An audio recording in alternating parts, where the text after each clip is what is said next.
Bienvenidos al podcast de Somos Eléctricos. Yo soy Antonio Sánchez y te voy a contar todas las novedades sobre movilidad eléctrica más importantes e interesantes de los últimos días. No te lo pierdas porque comenzamos ya.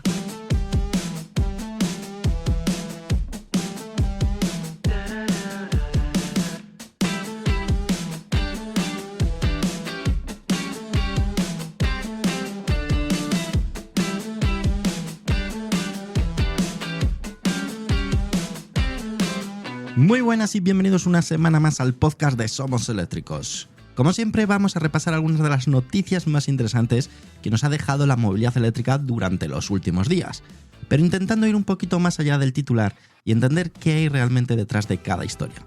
Y esta semana tenemos de todo. Vamos a hablar de Xiaomi, que está vendiendo coches a un ritmo espectacular, aunque todavía pierde cientos de millones de euros. También tenemos nuevos datos sobre cuánto podemos ahorrar realmente utilizando un coche eléctrico y además cuáles son las marcas que están demostrando ser más fiables. Tenemos también una polémica bastante curiosa protagonizada por Carrefour, que ha decidido prohibir los coches eléctricos en determinados aparcamientos. Hablaremos de la enorme ofensiva que está preparando Geely en Europa, de un plan de KTL que podría hacer que reparar una batería sea hasta un 90% más barato, y también tendremos un protagonista bastante especial, el primer Ferrari eléctrico, porque su primera unidad se acaba de vender por una cantidad absolutamente absurda de dinero. Y después, como siempre, tendremos nuestro espacio Tesla, así que tenemos bastantes cosas de las que hablar, así que por lo tanto, comenzamos ya. Y empezamos hablando de Xiaomi, porque su aventura en el mundo del automóvil continúa siendo realmente interesante, y probablemente sea uno de los mejores ejemplos para entender lo tremendamente difícil que resulta convertirse en fabricante de coches, porque Xiaomi está vendiendo, y mucho. Durante el segundo trimestre de 2026 entregó más de 104.000 vehículos eléctricos. Para ponerlo en perspectiva, estamos hablando de una compañía que comenzó a vender coches hace poco más de 2 años. Es decir, comercialmente el arranque está siendo espectacular. El problema es que vender muchos coches no significa necesariamente ganar dinero con ellos. La división de Xiaomi que engloba los vehículos eléctricos, la inteligencia artificial y otras nuevas iniciativas, perdió durante ese trimestre unos 2.600 millones de yuanes. Al cambio son unos 315 millones de euros. Eso sí, hay que hacer una puntualización importante. Xiaomi no publica de forma independiente las cuentas de su división del automóvil. Así que esos 315 millones no corresponden exclusivamente a fabricar coches. Dentro de esas cifras también entran, como hemos dicho, inteligencia artificial y otros proyectos.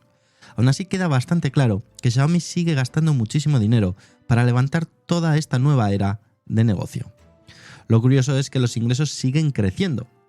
Esta división concretamente facturó en torno a 3.000 millones de euros durante el trimestre y prácticamente todo ese dinero sí que llegó de los coches eléctricos. Además, las entregas aumentaron más de un 28% respecto al año anterior. Así que el problema de Xiaomi no parece estar precisamente en conseguir clientes. El SU7 está funcionando realmente bien y a mediados de agosto la familia ya había superado las 500.000 unidades entregadas desde su lanzamiento. Una auténtica barbaridad teniendo en cuenta el poco tiempo que lleva Xiaomi dentro de la industria y que solamente se comercializa en China. Pero aquí aparece otra cuestión. El precio medio al que Xiaomi está vendiendo sus coches ha bajado. Además está pesando menos dentro de sus ventas modelos especialmente caros como el SU7 Ultra, que son los modelos que en un principio deberían de dejar más dinero. El resultado, más coches vendidos, pero menos margen por cada coche. Y a eso tenemos que sumar fábricas, investigación, baterías, componentes, inteligencia artificial, software. Convertirse en fabricante de automóviles es una máquina de quemar dinero y no es nada sencillo hacerlas rentables. Y Xiaomi tiene además otro reto bastante serio para terminar este año. La compañía quiere entregar 550.000 vehículos en 2026. Pues bien, hasta julio lleva algo más de 216.000. Esto significa que tendría que entregar en torno a 66.700 coches cada mes entre agosto y diciembre. Y en julio entregó apenas 31.000.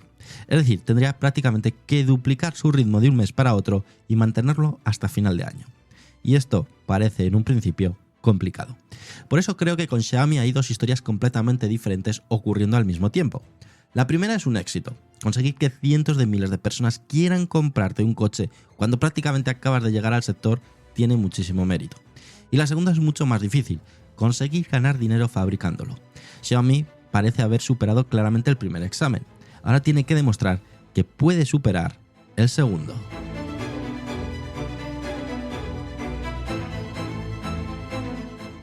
Seguimos con una noticia especialmente interesante para cualquiera que esté pensando en comprar un coche eléctrico, porque normalmente hablamos muchísimo de autonomía, velocidad de carga, baterías, pero hay dos preguntas bastante más sencillas que probablemente se hace cualquier comprador.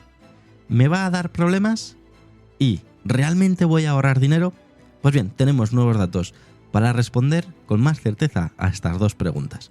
La OCU, junto con otras organizaciones europeas, ha analizado la experiencia de 3.810 propietarios de coches completamente eléctricos repartidos por 10 países, y los resultados son bastante interesantes. Las dos marcas que aparecen en primera posición en fiabilidad son BMW y Smart, con 91 puntos sobre 100. Justo detrás encontramos un triple empate: Tesla, BYD y Dacia, que consiguen 89 puntos. Y después aparece Kia, Nissan, Renault y MG con 87. Es decir, tenemos fabricantes premium, marcas tradicionales, fabricantes chinos y compañías especializadas en eléctricos obteniendo cifras bastante similares. Y eso probablemente sea lo más importante. La fiabilidad del coche eléctrico empieza a dejar de ser ese gran interrogante que existía hace unos años. Además, cuando hablamos de satisfacción de los propietarios, aparece otro dato curioso. Tesla es la marca cuyos clientes están más satisfechos con sus coches, con una puntuación de 89 sobre 100. BMW y Polestar aparecen justo detrás con 88. Pero ahora vamos probablemente al dato que más interesa al bolsillo. Según los cálculos de la OCU, recorrer 100.000 kilómetros con un eléctrico que consuma unos 18 kWh cada 100 kilómetros costaría aproximadamente 2.700 euros en electricidad. Eso, evidentemente, cargando principalmente en casa. Para recorrer esos mismos 100.000 kilómetros con una gasolina que consuma 7,5 litros cada 100 kilómetros, el coste rondaría 12.000 euros. Estamos hablando de más de 9.000 euros de diferencia, solo en energía. Y todavía tenemos que añadir el mantenimiento. Según estos mismos datos, la revisión anual de un eléctrico cuesta de media unos 140 euros. En un gasolina o diésel hablaríamos aproximadamente de 250 euros. Eso sí, aquí no hay que hacer trampas con los números. Si dependes constantemente de cargadores públicos ultra rápidas, la ventaja económica se reduce bastante. El coche eléctrico es especialmente rentable cuando puedes cargarlo habitualmente en casa y aprovechar tarifas económicas. Y tampoco todos los gastos son menores. El seguro a todo riesgo de un eléctrico resulta de media un 36% más caro que el de un gasolina comparable. Así que antes de comprar hay que sumar absolutamente todo: precio del coche, ayudas, financiación, cargador doméstico, electricidad, mantenimiento y seguro. Pero creo que la conclusión interesante de este estudio es otra. Durante mucho tiempo hemos hablado de la batería como si fuera una especie de bomba de relojería que inevitablemente iba a fallar después de unos años. Y la experiencia que estamos acumulando empieza a demostrar que no es así. De hecho, la propia OCU señala que una batería bien utilizada puede superar los 300.000 kilómetros sin necesidad de ser reemplazada. Es más, esta semana en nuestra página web somoseléctricos.com hemos publicado algún que otro artículo sobre coches eléctricos que tienen más de 700.000 kilómetros con motor original y batería original. Así que quizá la conversación sobre el coche eléctrico está cambiando. Ya no se trata tanto de demostrar que funciona. Ahora se trata de conseguir que más personas puedan permitirse comprarlo y sobre todo puedan cargarlo fácilmente.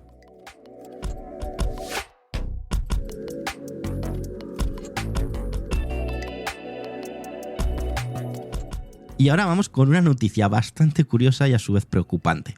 Imaginad que llegáis con vuestro coche eléctrico a un Carrefour, vais a entrar al aparcamiento y sorpresa, os encontráis con una señal que os dice que vuestro coche no puede pasar. Pues esto está ocurriendo. Carrefour ha prohibido a los vehículos eléctricos estacionar en los aparcamientos situados sobre las azoteas de 18 supermercados de Bélgica. Pero antes de sacar conclusiones hay una explicación que puede ser lógica. Y no, Carrefour no se ha declarado enemigo del coche eléctrico de repente. El principal problema es el peso. Muchos de estos aparcamientos fueron construidos hace décadas, cuando no era habitual que gran parte de los coches estacionados superasen las 2 toneladas. Según Carrefour, un eléctrico puede pesar entre 250 y 500 kilos más que un coche de combustión equivalente, debido principalmente a la batería. Un coche individual no supone necesariamente un problema, pero imaginad una cubierta completa ocupada simultáneamente por decenas o cientos de vehículos especialmente pesados. La carga estructural cambia bastante. Carrefour menciona además un segundo motivo: los incendios. No porque esté diciendo que un eléctrico tenga necesariamente mayor probabilidad de incendiarse, sino por la dificultad de intervenir si una batería empieza a arder en la azotea de un edificio. Aunque aquí digo yo que un coche de combustión puede arder igual. Los bomberos pueden necesitar equipos específicos y trabajar durante bastante tiempo para controlar un incendio de batería. Y llevar determinados medios hasta una cubierta resulta bastante más complicado que trabajar a nivel del suelo. Por eso los coches eléctricos pueden seguir utilizando los aparcamientos inferiores. Y ojo, porque esta medida se limita de momento a Bélgica. No existe una prohibición equivalente en Carrefour ni en España ni en Francia. De hecho, en Francia ocurre prácticamente lo contrario. Carrefour está desplegando cientos de estaciones de recarga y quiere llegar a miles de plazas electrificadas. Así que parece bastante evidente que estamos ante un problema relacionado con determinados edificios antiguos y no ante una política general contra los eléctricos. Ahora bien, hay un punto de la decisión que resulta bastante discutible. Si el problema real es el peso, ¿por qué prohibir todos los eléctricos? Porque existen coches eléctricos relativamente ligeros y enormes SUV de gasolina o diésel capaces de pesar incluso más. Quizás tendría bastante más sentido establecer un peso máximo por vehículo independientemente de su motor, aunque es cierto que muchos de nosotros no sabríamos cuánto pesa nuestro coche. Y esta noticia deja además una reflexión interesante. El problema quizá no sea únicamente los coches eléctricos. Los coches en general llevan años haciéndose más grandes, más altos y más pesados. El auge de los SUV ha cambiado muchísimo el automóvil. La electrificación simplemente está haciendo todavía más visible algo que probablemente tendremos que afrontar tarde o temprano. Parte de nuestra infraestructura fueron construidas para coches muy diferentes a los que utilizamos actualmente.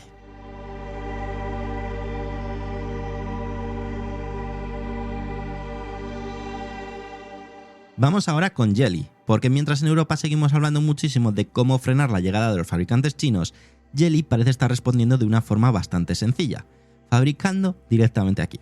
Y es que a partir de 2028 las fábricas europeas de Volvo comenzarán a producir modelos premium de otras marcas pertenecientes al grupo Geely.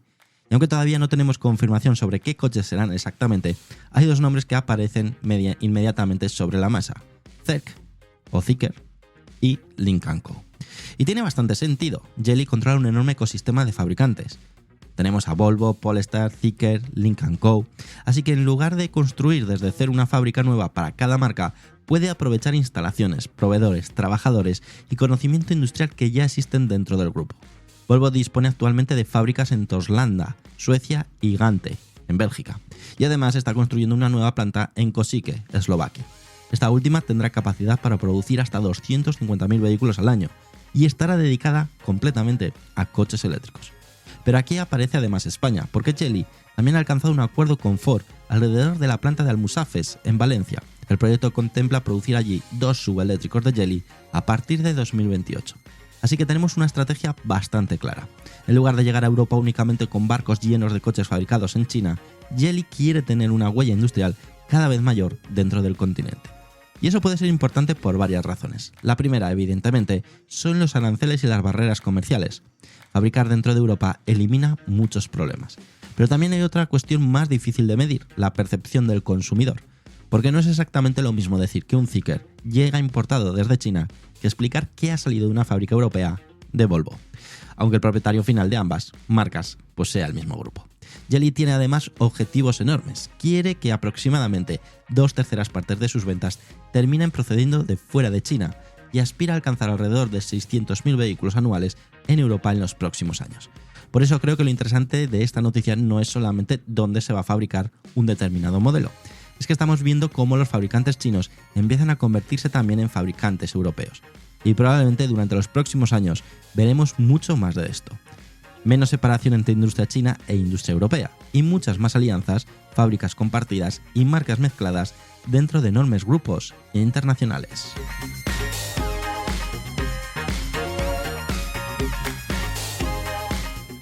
Y esta siguiente noticia me parece especialmente importante, porque hablamos muchísimo de fabricar baterías mejores, más autonomía, más velocidad de carga, más densidad energética, pero hay una pregunta que cada vez va a ser más relevante.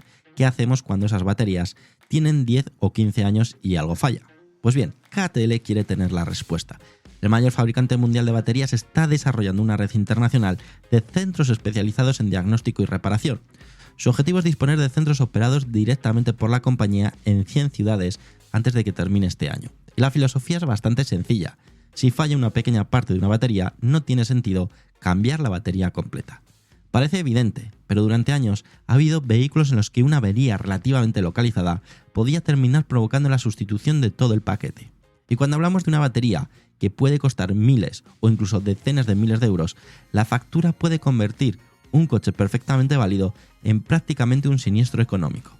KTL quiere intervenir directamente sobre celdas, módulos o componentes concretos, es decir, reparar únicamente lo que esté estropeado.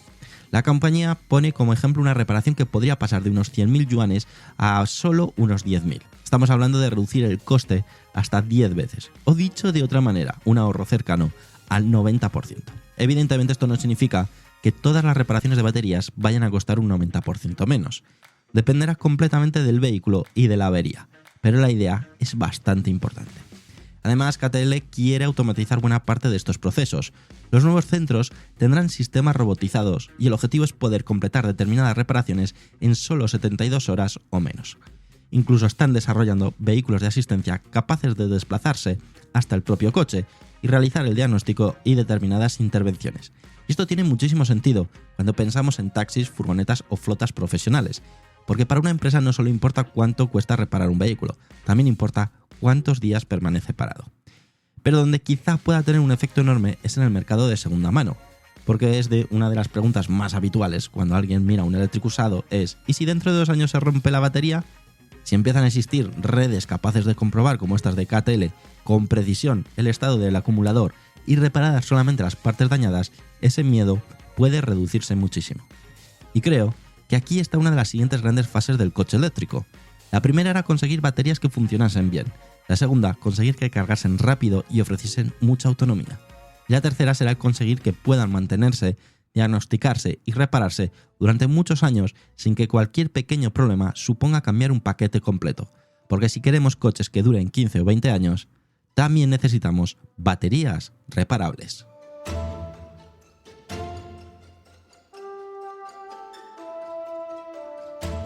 Y ahora toca hablar de cantidades de dinero completamente absurdas.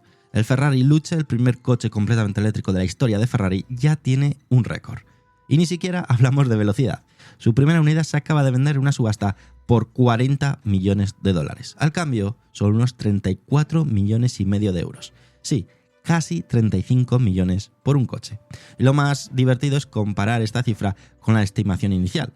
Se esperaba que superase ligeramente el $1.000.000. Pues bien, finalmente se ha pagado 40 millones de dólares por él, más de 36 veces lo esperado. Y si lo comparamos con el precio aproximado de un Ferrari Luce normal, que ronda los 550.000 euros, estamos hablando de unas 63 veces más. Aunque evidentemente este no es un Luce cualquiera, es el denominado chasis cero, el primer chasis de producción del primer Ferrari completamente eléctrico. Y además se trata de una unidad creada específicamente mediante el programa Tailor Made of Ferrari. Tiene una pintura exclusiva con reflejos que cambian entre verde y violeta dependiendo de la iluminación, un interior diseñado especialmente para este coche, llantas propias, pinzas de freno específicas. En resumen, nadie va a tener otro exactamente igual y quizás en un futuro pues pueda costar incluso más dinero. Y mecánicamente también representa un momento histórico para Ferrari. El Luce utiliza 4 motores eléctricos y supera los 1000 caballos de potencia. La batería tiene 122 kWh, es decir, Ferrari ha entrado en el coche eléctrico haciendo las cosas a su manera. Nada de empezar con un utilitario tranquilo para experimentar. Directamente 4 motores y más de 1000 caballos. Por cierto, hay un detalle bastante divertido. El comprador ha pagado casi 35 millones de euros y todavía no puede llevarse el coche. La unidad regresará a Maranello para completar su ensamblaje y Ferrari prevé entregarla durante el primer trimestre de 2027. Esperemos que sea el primero de todos. Aunque sospecho que después de gastarse 35 millones en un coche, esperar unos meses tampoco debe ser el mayor de sus problemas. Imagínate el garaje que tiene este hombre. Y también hay que destacar algo importante. Todo el dinero recaudado se va a destinar a The Ferrari Foundation para financiar proyectos benéficos y educativos. La casa de subastas incluso renunció a cobrar la comisión del comprador en esa operación. Pero más allá de lo espectacular de la cifra, esta subasta desmonta ligeramente una idea que hemos escuchado muchas veces, que nadie iba a querer un Ferrari eléctrico. Bueno, alguien acaba de pagar 40 millones de dólares por el primero. Evidentemente no demuestra que todos los clientes tradicionales de Ferrari estén deseando abandonar el motor de combustión, pero sí demuestra algo. Para un coleccionista, este coche representa el comienzo de un nuevo capítulo en la historia de Ferrari. Y dentro de 30 o 40 años, ser el primer Ferrari eléctrico producido puede convertirlo en una pieza todavía más especial. Aunque bueno, personalmente, por 35 millones, espero que por lo menos venga con el cargador incluido. Y ya es momento de irnos al espacio Tesla. que tenemos cositas también muy interesantes que contarte.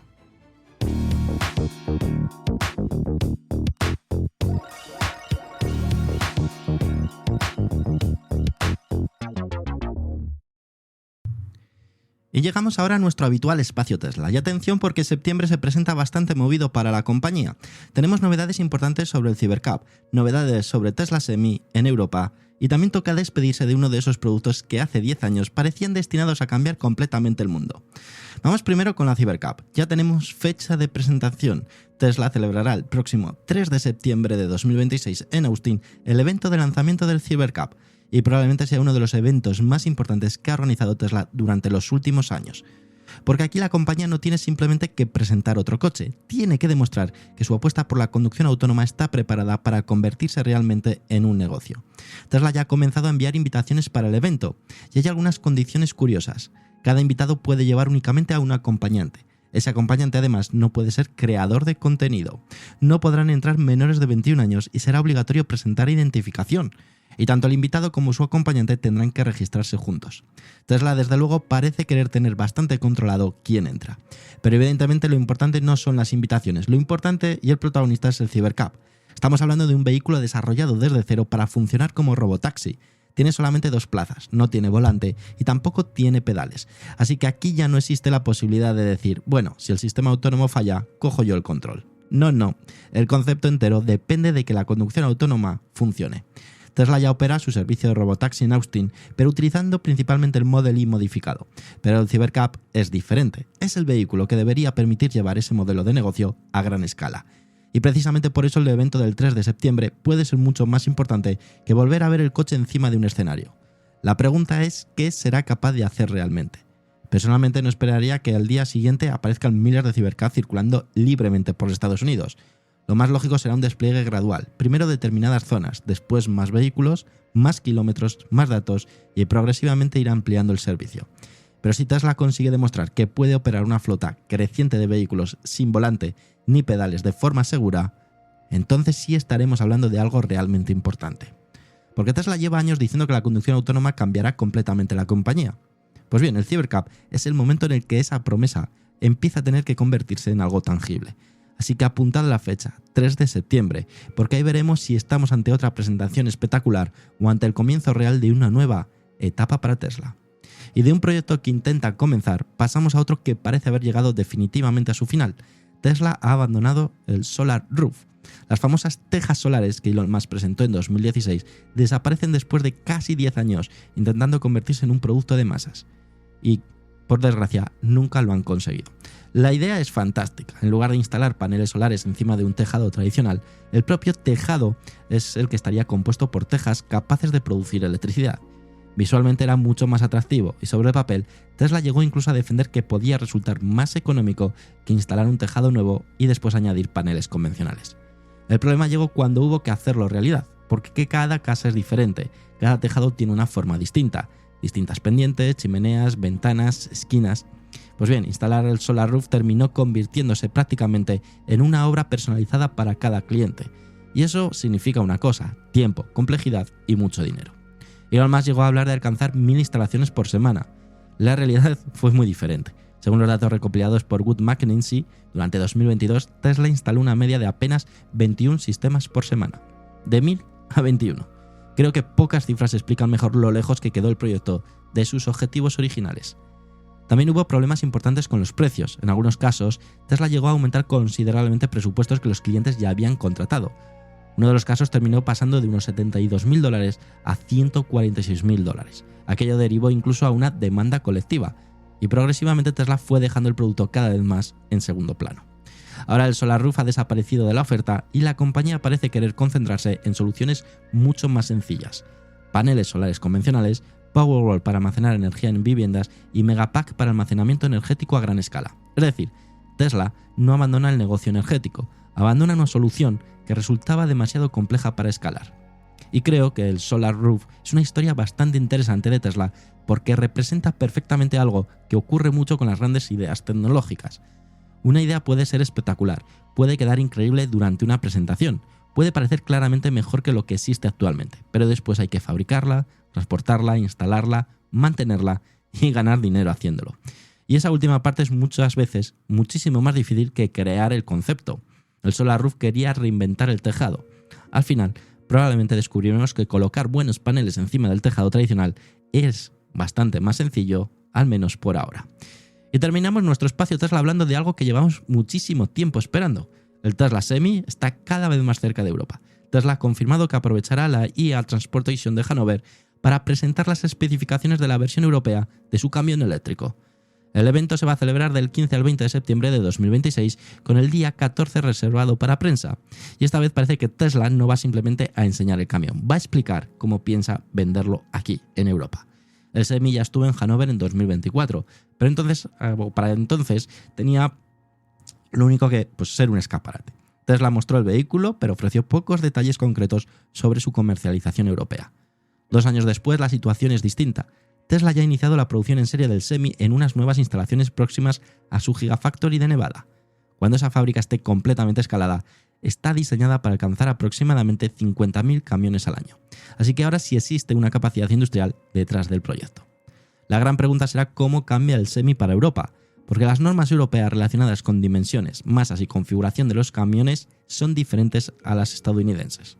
Como referencia, el Semi norteamericano ofrece versiones de unas 523 y 800 km de autonomía. Utiliza 3 motores eléctricos y Tesla habla de potencias que pueden alcanzar los 800 kilovatios. Y en recarga puede recuperar en torno a un 60% de la autonomía en media hora utilizando infraestructuras de muy alta potencia. Pero en un camión hay algo mucho más importante que tener una ficha técnica espectacular. Tiene que salir rentable. Un transportista no va a comprar un Semi porque acelere muchísimo o porque tenga una pantalla enorme. Va a mirar cuánto puede transportar, cuántos kilómetros puede recorrer con carga, cuánto tarda en recuperar autonomía, cuánto cuesta la electricidad, cuánto cuesta mantenerlo y cuántos años necesita para amortizarlo. Y Europa no se lo va a poner nada fácil. Tenemos fabricantes como Mercedes-Benz, Volvo, MAN, Renault y otros desarrollando desde hace años sus propias soluciones eléctricas. Tesla va a tener que demostrar que su apuesta por la eficiencia y la simplificación mecánica puede traducirse en un coste por kilómetro competitivo. Y después aparece el otro gran problema, la infraestructura, porque no sirve de mucho tener un camión capaz de cargar a más de 1 megavatio si después no tiene suficientes lugares preparados para hacerlo. Por eso creo que Hannover puede ser realmente importante. Hasta ahora el Tesla Semi europeo era básicamente una promesa. En septiembre deberíamos empezar a conocer autonomías, especificaciones, adaptación a la normativa europea y sobre todo detalles de lanzamiento. Y ahí podremos comprobar si Tesla viene realmente a competir por el enorme mercado europeo del transporte de mercancías o si vamos a tener un despliegue mucho más limitado durante los primeros años. Septiembre nos sacará de dudas.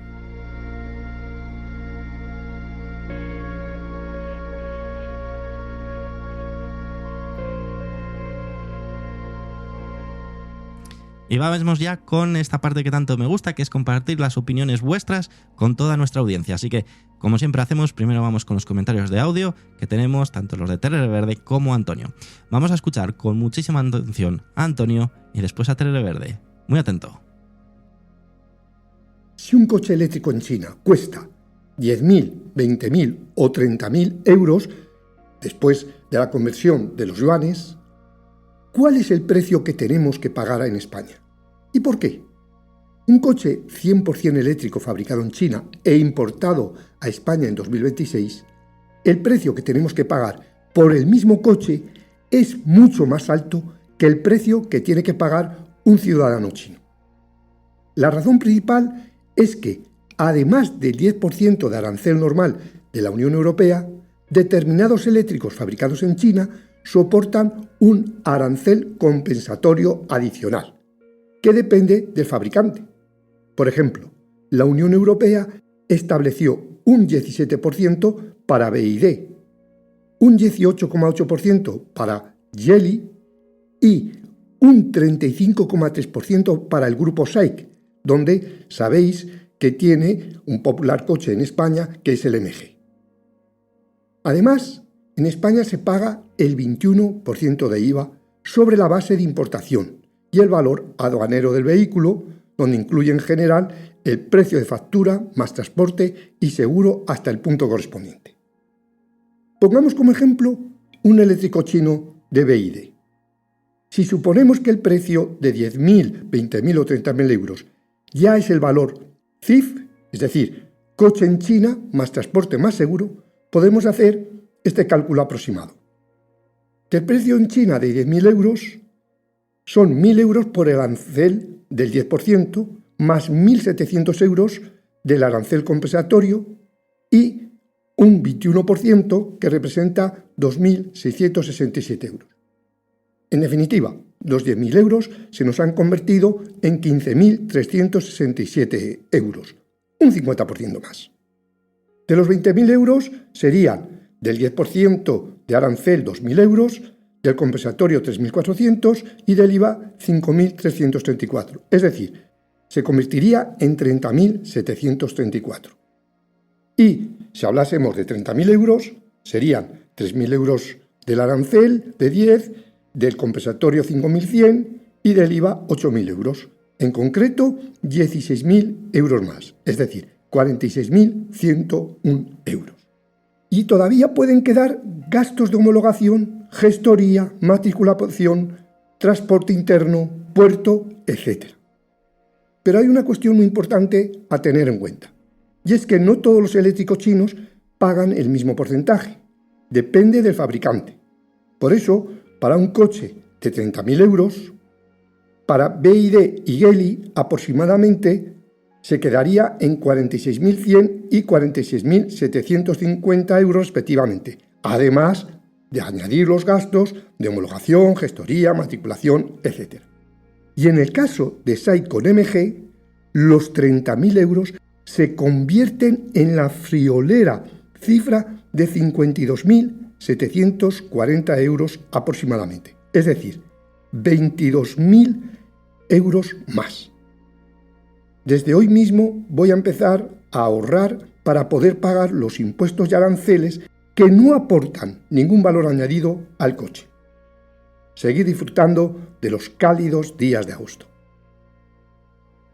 Muchísimas gracias, Antonio, por tu comentario y tu opinión. Y ahora es momento de escuchar también a Televerde. Buena comunidad, esta semana quisiera comentar una noticia de la web somoseléctricos.com con el título: el nuevo deportivo eléctrico de BYD asusta, es más barato que un Porsche 911, pero acelera más. Una estrategia sumamente interesante para el Denza Z de BYD, donde vemos un posicionamiento de precio inferior al Porsche 911, pero unos niveles de aceleración superior. En este caso, lo que realmente me llamó la atención es la tecnología de batería que trae este Denza Z, que sería la Blade de segunda generación, una batería LFP. Y si es que recordamos el inicio de la tecnología LFP, podemos recordarlo como una alternativa, en este caso de menor costo, para hacer frente a la primera tecnología de batería de vehículos eléctricos. Hoy en día, como vemos, ya no lo vemos de ese ángulo, de esa forma.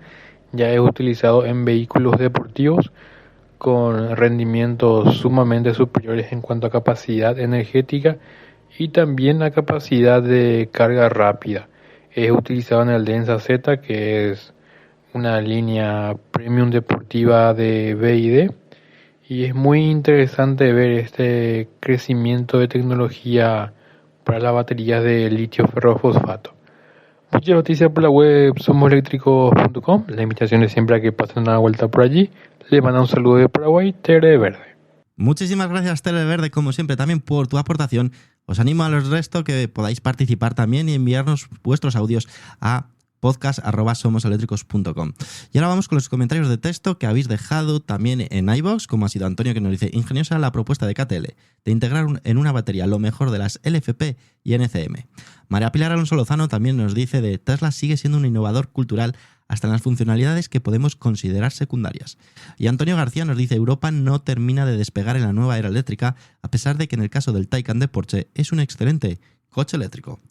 Y estos han sido los comentarios que habéis dejado. como estamos de vacaciones, pues os perdono que no haya mucha interacción, pero sí que me consta que nos estéis escuchando muchísimo. Así que os lo agradezco muchísimo. Ya sabéis, tenéis disponible también la posibilidad de, si os gustan estos podcasts gratuitos, tanto los de los lunes como nuestros Daily News, puedas dar a la opción de apoyar, y por lo que cuesta un par de cafés al mes, pues nos ayudaríais muchísimo a mantener este proyecto. Y aparte tendréis acceso exclusivo a La Ola Eléctrica, unos episodios mensuales que publicamos con muchísimo cariño y que cada vez están gustando más. Además, muy pronto publicaremos el siguiente, así que te animo a que puedas formar parte de esta comunidad y que además pronto espero poderos daros muchos beneficios a aquellos que estáis dentro de la opción de apoyar. Nada más, amigos, espero que os haya gustado muchísimo. Nos volvemos a escuchar mañana con entrega de Daily News, y no dejes de visitarnos en nuestra web somoseléctricos.com y en nuestras redes sociales, porque ahí publicamos absolutamente de todo. Hasta luego, amigos. Adiós.